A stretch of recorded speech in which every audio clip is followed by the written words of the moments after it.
Meninggal karena terinfeksi virus varian Omikron, keduanya memiliki penyakit penyerta atau komorbid. Dua kasus tersebut merupakan pelaporan varian Omikron di Indonesia.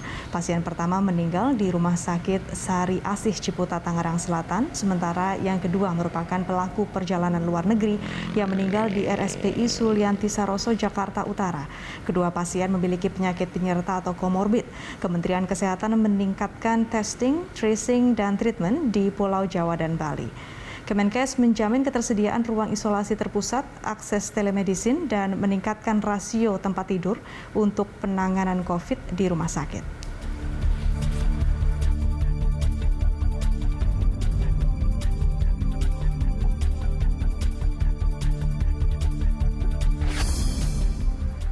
Untuk mengetahui informasi selengkapnya, kita bergabung dengan Laurentius Lintang dan juru kamera Berki Marindo dari RSPI Sulianti Saroso, Jakarta Utara. Loren, seperti apa penanganan pasien COVID-19 di RSPI Sulianti Saroso saat ini setelah adanya dua pasien varian Omikron yang meninggal dunia?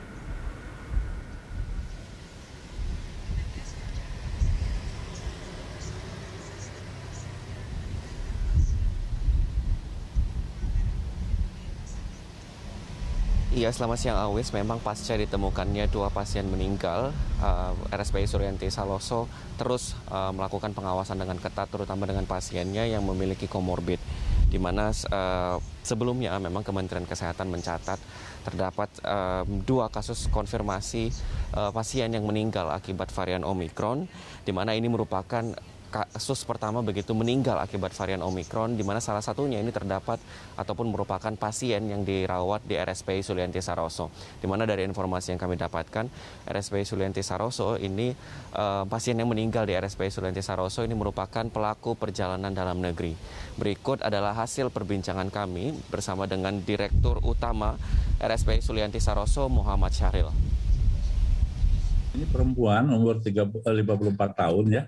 Perjalanan luar negeri, dirujuk dari rumah sakit darurat Wisma Atlet ya. Masuk dalam kondisi yang berat, memakai alat yang disebut dengan high flow nasal cannula (HFNC) ya. Itu masuk, kemudian diterima di RSPI dan langsung kita masukkan di ruang ICU. Ada 3 kategori ruangan ya yang di tempat kami itu disiapkan. Satu, ruangan dengan isolasi tekanan negatif yang biasa. Tekanan negatif biasa aja.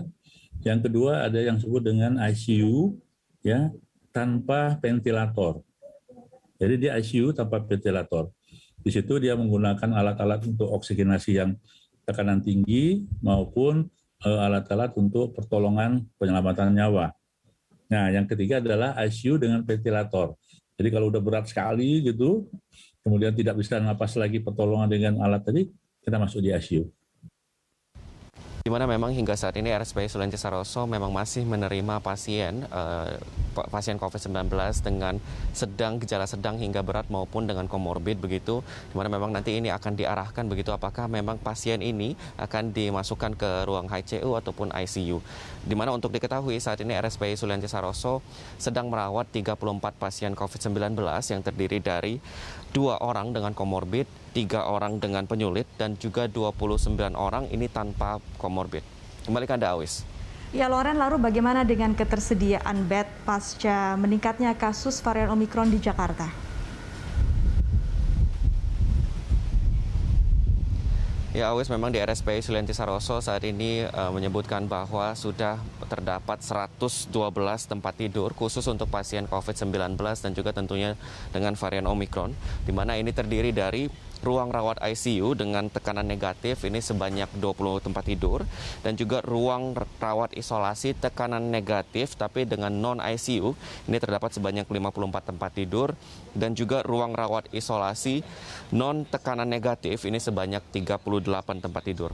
Di mana RSPI Sulianti Saroso terus menyiapkan antisipasi. Memang dari pemerintah menyebutkan bahwa prediksi dari lonjakan kasus COVID-19 khususnya varian Omikron ini dapat terjadi di bulan Februari dan Maret, di mana RSPI Sulianti Saroso terus melakukan antisipasinya. Salah satunya adalah dengan menyiapkan ruang kesehatan ICU maupun non-ICU yang tentunya dilengkapi dengan sarana prasarana dan juga tenaga kesehatan yang memang dibutuhkan.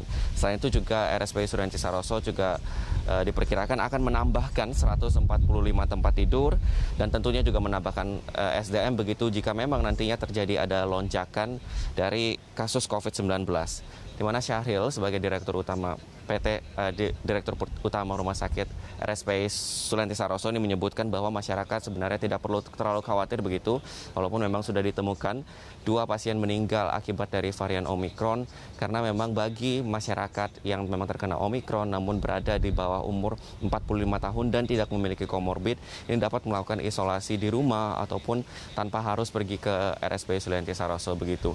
Jadi memang RSPI Sulianti Saroso memang dikhususkan untuk bagi pasien yang memiliki gejala sedang, berat, hingga memiliki komorbid. Kembali ke Anda, Awis. Baik, terima kasih Laurentius Lintang dan juru kamera Bergi Marindo dari RSPI Sulianti Saroso, Jakarta Utara.